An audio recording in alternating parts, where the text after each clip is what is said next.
അവിടെ അയാൾ പറഞ്ഞു. എൻ്റെ ദൈവമേ, പലതും കാണുകയും കേൾക്കുകയും വേണം. ആരെയും കുറ്റപ്പെടുത്താനാവില്ല ജയന്തി. 15 മിനിറ്റ് കഴിഞ്ഞപ്പോൾ കോളിംഗ് ബെൽ ശബ്ദിച്ചു.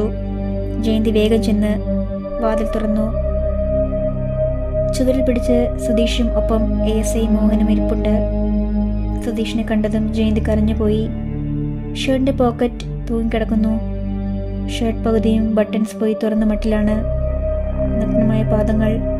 മോനെ. ഒന്നുമില്ല. ആടി ആടി സുധീഷ് അകത്ത് കയറി. ഞാൻ പോട്ടെ മേഡം. ജയന്തി തലയാട്ടി. അയാൾ പോയപ്പോൾ ജയന്തി വാതിലടച്ചു. ഇരുട്ടത്ത് തപ്പിത്തടഞ്ഞ് നടക്കുന്നത് പോലെ സുധീഷ് എന്ന സെറ്റിയിൽ വീണു. നീ എന്തിനാടാ ഇങ്ങനെ നശിക്കുന്നത്? അമ്മ എപ്പോഴാ എവിടെ വന്നത്? കുനിഞ്ഞു പോയ ശിരസ് ഉയർത്താൻ അയാൾ ശ്രമിച്ചു. മുറിയിൽ നിന്ന് വിശ്വനാഥൻ ഇറങ്ങി വന്നു. കരഞ്ഞുകൊണ്ട് ജയന്തി കിച്ചണിലേക്ക് പോയി. വിശ്വനാഥൻ സുധീഷിന്റെ മുഖത്ത് കുത്തിപ്പിടിച്ചുയർത്തി. കവളിൽ അടിയുടെ പാട് അയാൾ കണ്ടു. സുധീഷ് ചിരിച്ചു. അച്ഛനെ ഉണ്ടായിരുന്നോ? കീ എൻ്റെ കയ്യിലായിരുന്നല്ലോ. അവൾ പോയി. എന്നെ വേണ്ടെന്ന് പറഞ്ഞിട്ട് പോയി. കീ ഇല്ലാതെ നിങ്ങൾ എങ്ങനെ ഇതിനുള്ളിൽ കയറി? ഞാൻ ഡോർ ലോക്ക് ചെയ്തില്ലേ? വിശ്വനാഥൻ സുധീഷിനെ സെറ്റിയിലേക്ക് ചാരി കിടത്തി. നിരഞ്ജന പോയെന്നോ? എവിടെ പോയടാ അവൾ? അവൾക്ക് ഡിവോഴ്സ് വേണമെന്ന് പറഞ്ഞു. ഞാൻ സമ്മതിച്ചു. ഏറ്റുമാനൂർ ഫാമിലി കോർട്ടിൽ പോയി ജോയിന്റ് പെറ്റീഷൻ ഫയൽ ചെയ്തു. അവളിപ്പോ അവളുടെ വീട്ടിലാ. സുധീഷ് സെറ്റിയിലേക്ക് തലചായ്ച്ച് ചുണ്ടുകൊട്ടി ചിരിച്ചു.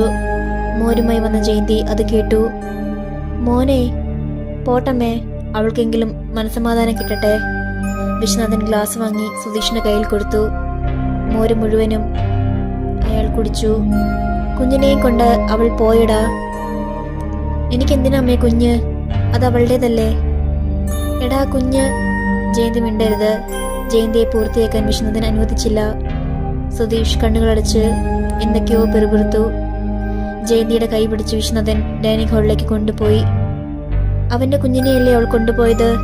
നമ്മുടെ കുഞ്ഞ്. അത് കൈവിട്ടു പോയില്ലേ? ജയന്തിയുടെ സമനില തെറ്റി. നമ്മൾ കാത്തിരുന്ന സമയമാണിത്. കുഞ്ഞിനെ കൈക്കലാക്കണമെന്ന് ലക്ഷ്യം വെച്ച് അവൾ ഡിവോഴ്സിന് തയ്യാറായത്. അവൾക്കൊരു സംശയം തോന്നാത്ത വിധം നമ്മൾ മുന്നോട്ട് പോകണം. കോടതി അവൾക്ക് കുഞ്ഞിനെ വിട്ടുകൊടുക്കും. സുധിയും നിരഞ്ജനയും രണ്ടാവും. അവിടെ നിന്ന് നമ്മൾ തുടങ്ങും നമ്മുടെ കുഞ്ഞിനെ തിരിച്ചു പിടിക്കാൻ. സുധിയും അർച്ചനയും ഒന്നിക്കുന്നതിനുള്ള ഘടകം ആ കുഞ്ഞായിരിക്കും. വിശ്വനാഥന്റെ കണ്ണുകൾ ആറി. ഒരു ചിരി അയാളുടെ ചുണ്ടിലൂറി. ഇനി എന്ത് വേണമെന്ന് എനിക്കറിയാം. നോവൽ തുടരും.